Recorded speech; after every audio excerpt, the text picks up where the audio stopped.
okay, parents, your kids are going to turn out just fine. This episode of the Your Kids Will Be Fine podcast is brought to you by True Height. True Height is what your child needs to help them reach their full growth and height potential. It is not a magic pill that will make your child grow beyond their genetic potential, but what it does do is that True Height addresses the areas that can limit growth potential, especially the areas of nutrition, sleep, and stress. I use and recommend True Height products in my own practice because the ingredients are clean. They are well researched. They're backed by clinical trials. Kids in my practice love it. It tastes great. Even the picky eaters like it. For more information, you can go to the podcast website, yourkidswillbefine.com, or go to True Height Vitamins, that's TRUHEIGHT, trueheightvitamins.com. This is the Your Kids Will Be Fine podcast. I am Dr. Michael Malapsky, board-certified pediatrician and parent of 7.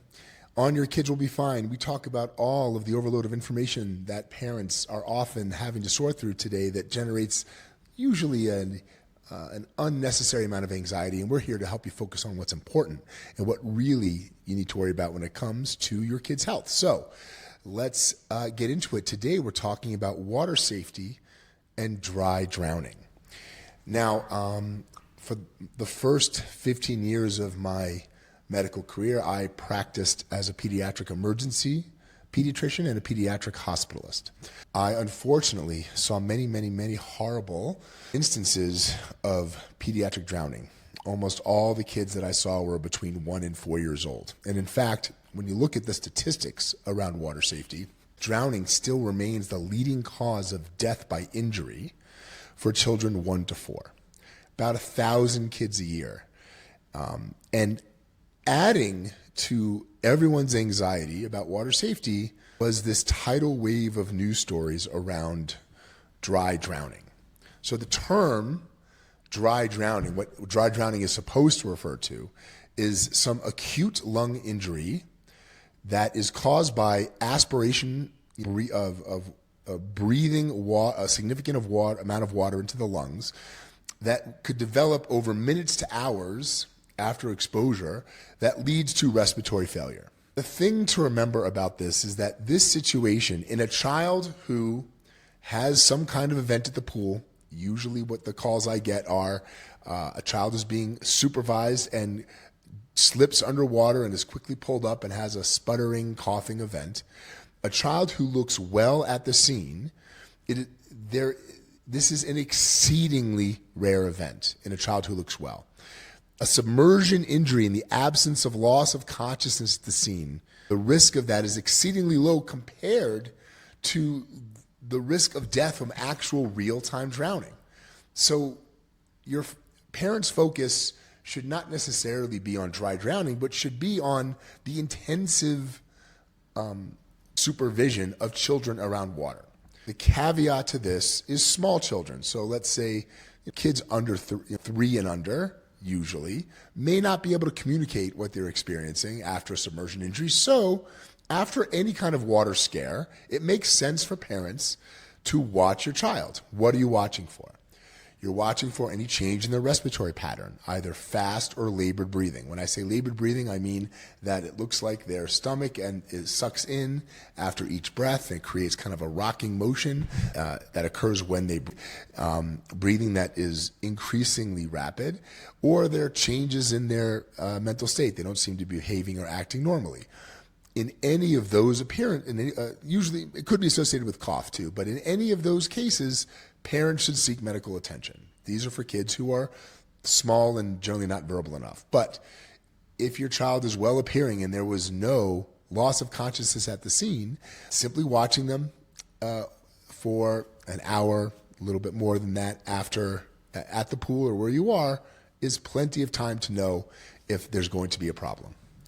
Almost every doctor I talk to who is an pediatric ICU specialist or a pediatric emergency specialist emphasizes to me that delayed onset of serious respiratory problems is rare. And so once again, the focus should be on prevention of water accidents. We had a nearly scary water accident happen to one of our own kids.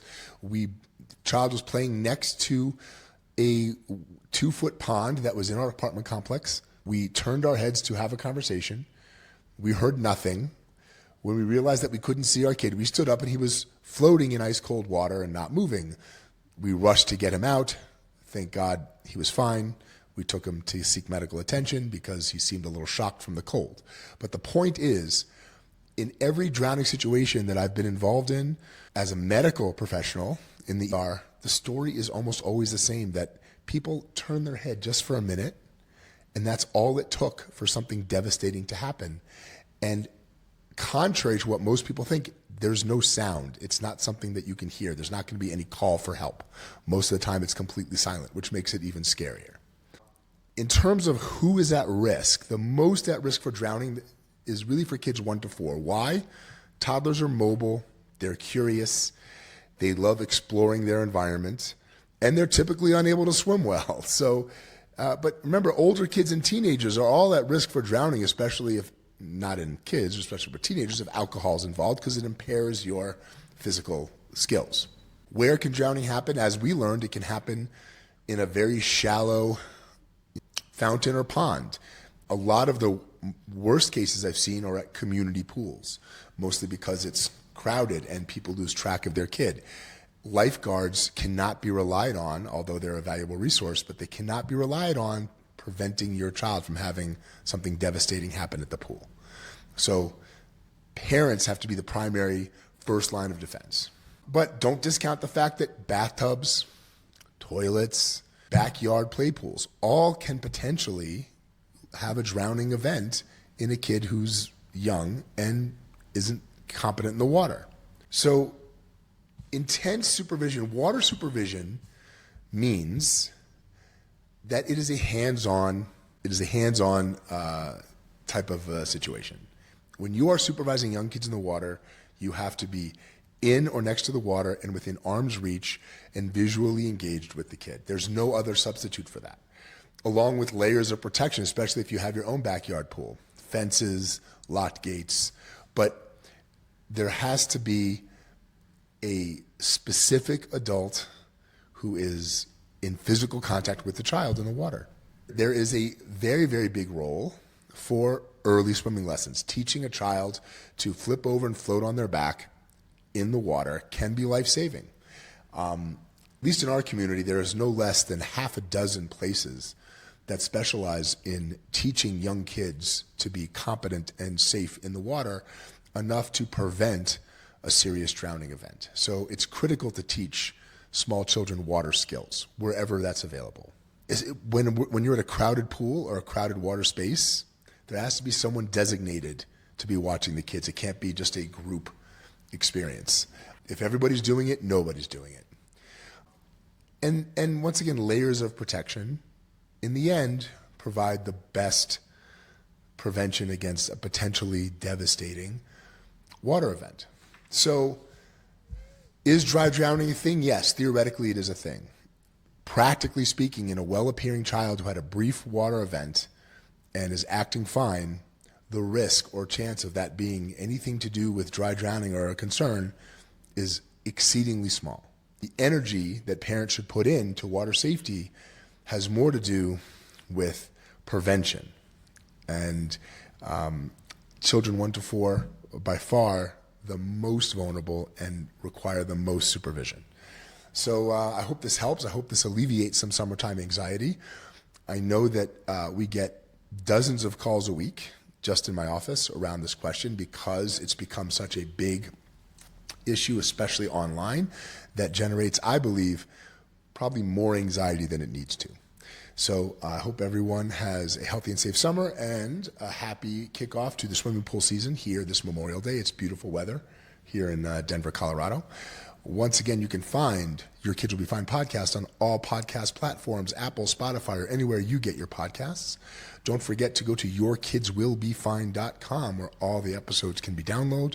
You can leave us comments and show suggestions as well. The YouTube channel has the video podcast up, and that's a great place to comment and also leave us ideas for future shows. Everyone have a healthy and safe summer at the water this whole summer and Memorial Day, and we're looking forward to seeing you next week.